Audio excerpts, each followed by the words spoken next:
ഉരുൾപൊട്ടലുണ്ടായ ഒരു സ്ഥലം എന്ന് നമ്മൾ അറിയാവുന്ന, നമ്മൾ കണ്ടിട്ടുള്ള സ്ഥലമാണെന്ന് മാത്രമേ എനിക്കറിയുള്ളായിരുന്നു. അവിടെ വരുമ്പോൾ ഇപ്പോൾ നമ്മൾ ദൃശ്യങ്ങൾ കാണുന്ന സ്ഥലം ഉരുൾപൊട്ടലിൽ ഇവിടെ മുൻപ് തേയിലച്ചെടികൾ ഉണ്ടായിരുന്നു. ആ തേയിലച്ചെടികളെല്ലാം ഉരുൾപൊട്ടലിൽ ഒലിച്ചുപോയി വെറുതെ കാട് കയറി കിടക്കുന്ന ഒരു പ്രദേശമായിരുന്നു. മുന്നിൽ വെച്ചാണ് മുന്നിൽ കാണുന്ന രീതിയിലേക്ക് സന്നദ്ധ പ്രവർത്തകരുടെ ആത്മാർത്ഥമായ കയ്യും മെയ്യും പിറന്നുള്ള അവരുടെ പ്രവൃത്തി കൊണ്ട് ഇതേ രീതിയിൽ മാറിയത്. ഇന്നലെ തന്നെ 30-ലധികം കുഴികൾ എടുത്തിട്ടിരുന്നു. പക്ഷേ ചില സാങ്കേതിക നടപടിക്രമങ്ങളൊക്കെ പാലിക്കേണ്ടി വന്നതിനാൽ 8 മൃതദേഹങ്ങൾ മാത്രമേ എത്തിച്ചിരുന്നുള്ളൂ. അർദ്ധരാത്രി 12 മണിയോടുകൂടിയാണ് 8 മൃതദേഹങ്ങളും സംസ്കരിച്ചു പോയത്. ഇതിനുശേഷം ഇന്ന് രാവിലെ വീണ്ടും ഇവിടെ എത്തിയപ്പോൾ ഇന്നലെ വൈകുന്നേരം കണ്ട സന്നദ്ധ പ്രവർത്തകർ കുറച്ചധികം ആളുകൾ ഇവിടെ ഉണ്ടായിരുന്നു. കുഴികളൊക്കെ എടുക്കുന്നതിനുള്ള നിർദ്ദേശങ്ങളൊക്കെ അവർ ചെയ്തുകൊണ്ടിരിക്കുകയായിരുന്നു. ഇതിനുശേഷമാണ് ഈ ഭൗതിക അവശിഷ്ടങ്ങളും ഇന്ന് അടക്കാൻ വേണ്ടിയുള്ള ഒരു തീരുമാനത്തിലേക്ക് എത്തിയത്. അതുകൊണ്ട് കുറച്ചധികം കുഴികൾ എടുക്കേണ്ടി വന്നിട്ടുണ്ട്. 150-ലധികം കുഴികളാണ് എടുക്കേണ്ടി വന്നത്. ഒരു മൃതദേഹത്തിന് നൽകുന്ന എല്ലാവിധമായ ആചാര മര്യാദകൾ നൽകിയാണ് ഇത് സംസ്കരിക്കുന്നത്.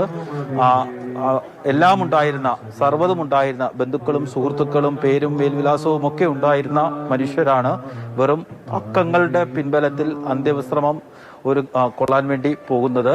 ഒരു പക്ഷേ DNA പരിശോധനാ ഫലമൊക്കെ വരുമ്പോൾ ഇവർക്ക് വീണ്ടും മേൽവിലാസം തിരിച്ചു കിട്ടുമെന്ന് പ്രതീക്ഷിക്കാം. അവരുടെ വേണ്ടപ്പെട്ടവർക്ക് അവരുടെ ഓർമ്മദിനത്തിലോ അവരുടെക്ക് തോന്നുമ്പോഴോ അവരുടെ മനസ്സിൽ പ്രിയപ്പെട്ടവരെ കുറിച്ച് ഓർക്കുമ്പോഴോ ഒക്കെ ഇവിടെ വന്ന് അവരുടെ അടുത്തിരിക്കാനും അവർ അന്ത്യവിശ്രമം കൊള്ളുന്ന സ്ഥലത്ത് വന്നിരുന്ന് അവർക്ക് ഒരു വിതുമ്പൽ പങ്കുവെക്കാനും കഴിയുന്ന രീതിയിലേക്ക് ഇതൊരു ശ്മശാനമായി മാറണം. അതിന് പഞ്ചായത്ത് വേണ്ട രീതിയിലുള്ള സ്മാരകം നിർമ്മിക്കാമെന്ന് അറിയിച്ചിട്ടുണ്ട്. മന്ത്രിമാരോടൊക്കെ സംസാരിച്ചപ്പോൾ പഞ്ചായത്ത് എടുക്കുന്ന തീരുമാനത്തിനെല്ലാം വിധമായ പിന്തുണയും നൽകാമെന്ന് അറിയിക്കുകയും ചെയ്തിട്ടുണ്ട്. നോക്കുക, എത്ര ക്രൂരമായ ദൃശ്യമാണ്, എത്ര ഹൃദയഭേദകമായ ദൃശ്യമാണ് നമ്മൾ കണ്ടുകൊണ്ടിരിക്കുന്നത്. അറിയാത്ത, നോക്കൂ, വെറും അക്കങ്ങളായി നമ്പറുകളായി മാത്രം മാറിയ കുറച്ചധികം മനുഷ്യർ ഒറ്റ രാത്രി കൊണ്ട് സർവ്വതും നഷ്ടപ്പെട്ട്. സാധാരണ നമ്മൾ അപകടത്തിലൊക്കെ പെടുമ്പോൾ നമ്മുടെ ജീവനാണ് നഷ്ടപ്പെടുന്നത്. ഈ മനുഷ്യർക്ക് അവരുടെ പേരും മേൽവിലാസവും കൂടിയാണ് നഷ്ടപ്പെട്ടത്. N49 N45 ഒക്കെ ഇപ്പോൾ നമ്മൾ പേരിട്ടിരിക്കുന്ന ഈ മനുഷ്യർക്ക് എത്ര മനോഹരമായ പേരുകളുണ്ടായിരുന്നു, എത്ര സുന്ദരമായ മുഖമുണ്ടായിരുന്നു, എത്ര മനോഹരമായ ജീവിതമുണ്ടായിരുന്നു, എത്ര സന്തോഷകരമായ കുടുംബജീവിതം ഉണ്ടായിരുന്നു. അങ്ങനെയെല്ലാം ഒറ്റ രാത്രി കൊണ്ട് നഷ്ടപ്പെട്ടു പോയ കുറച്ചധികം അതിസാധാരണക്കാരായ മനുഷ്യർ ഇവിടെ അന്ത്യവിശ്രമം കൊള്ളുകയാണ്. അവർക്ക് അന്ത്യോപചാരം അർപ്പിക്കുന്നത്, അവർക്ക് അവസാനമായി അവരുടെ കല്ലറയിലേക്ക് ഒരു പിടി മണ്ണിടുന്നത് അവർക്ക് ഒരു പരിചയവുമില്ലാത്ത, അവർ ഇന്ന് വരെ കണ്ടിട്ടില്ലാത്ത ഒരു കൂട്ടം മനുഷ്യരാണ്. ഈ നമുക്ക് ദൃശ്യങ്ങൾ രഘുവാണ് വിവരങ്ങൾ നൽകിക്കൊണ്ടിരുന്നത്.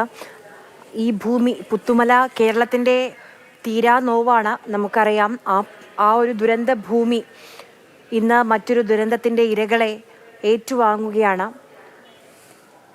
നോക്കൂ, അത്രയും ഹൃദയഭേദകമായ കാഴ്ചകളാണ്, സങ്കടമുള്ള കാഴ്ചകളാണ്. ആരോരുമില്ലാതെ അജ്ഞാതരായി മണ്ണിലേക്ക് മടങ്ങുകയാണ് കുറേ മനുഷ്യർ. അവർ ആരുടെയൊക്കെയോ എല്ലാമായിരുന്നു, ആരൊക്കെയോ ആയിരുന്നു ഒരാഴ്ച മുൻപ്. ഒരു രാത്രി ഉയിരെടുത്ത ജീവിതങ്ങളാണ് ഇപ്പോൾ മണ്ണിലേക്ക് തന്നെ മടങ്ങുന്നത്.